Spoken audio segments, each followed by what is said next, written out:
Vera dort déjà.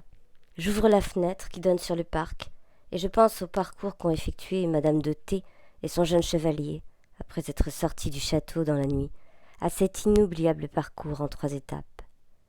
Première étape, ils se promènent, les bras entrelacés, conversent, puis trouvent un banc sur la pelouse et s'assoient, toujours entrelacés, toujours conversant. La nuit est enlunée. Le jardin descend en terrasse vers la Seine, dont le murmure se joint au murmure des arbres. Essayons de capter quelques fragments de la conversation. Le chevalier demande un baiser. Madame de T répond : « Je le veux bien. Vous seriez trop fier si je le refusais. Votre amour-propre vous ferait croire que je vous crains. » Tout ce que dit Madame de T est le fruit d'un art, l'art de la conversation, qui ne laisse aucun geste sans commentaire et travaille son sens. Cette fois-ci, par exemple, elle concède au chevalier le baiser qu'il sollicite.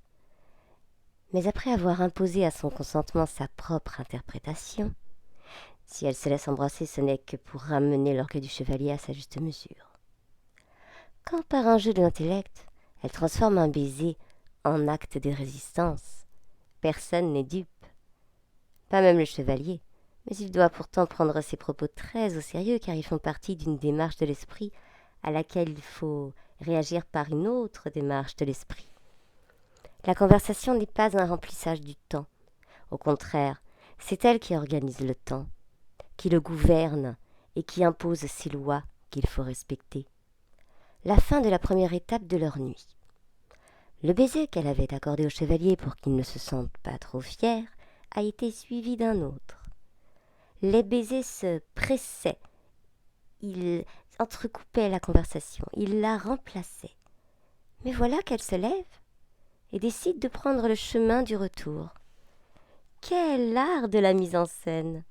Après la première confusion des sens, il a fallu montrer que le plaisir d'amour n'est pas encore un fruit mûr. Il a fallu hausser son prix, le rendre plus désirable. Il a fallu créer une péripétie, une tension, un suspense.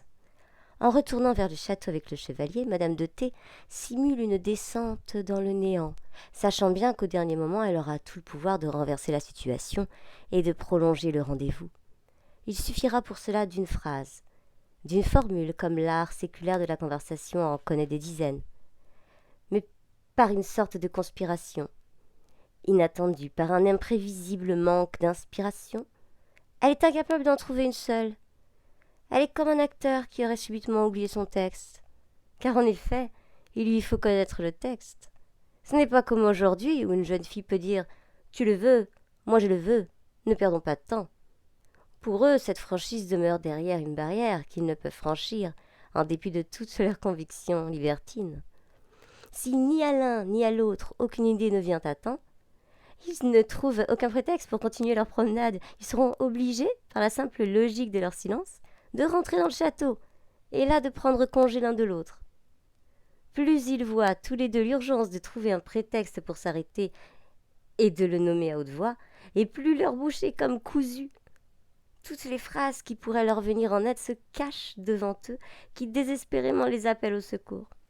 C'est pourquoi, arrivés près de la porte du château, par un mutuel instinct, nos pas se ralentissaient. Heureusement, au dernier moment, comme si le souffleur s'était enfin réveillé, elle retrouve son texte. Elle attaque le chevalier.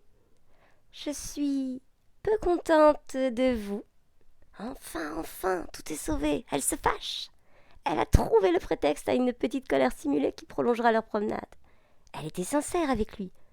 Alors pourquoi ne lui a-t-il pas dit un seul mot de sa bien-aimée, de la comtesse ? Vite, il faut s'expliquer, il faut parler. La conversation est renouée et ils s'éloignent à nouveau du château par un chemin qui, cette fois-ci, les mènera sans embûche à l'étreinte d'amour.